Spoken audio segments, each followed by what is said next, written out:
Hey guys, barka da wannan lokaci. Ni ne dai naku OctaFx. So, abin da ya faru da ga cewa 2 days ko some months haka da suka wuce ban yi bidiyo ba.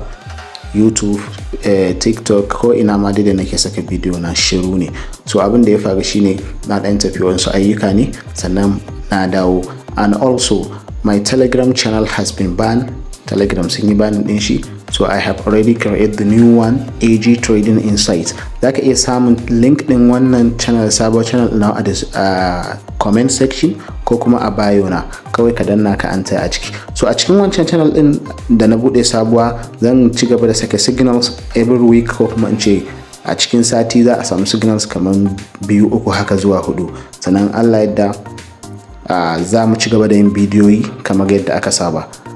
For now, you have to join the channel. Thank you. See you next.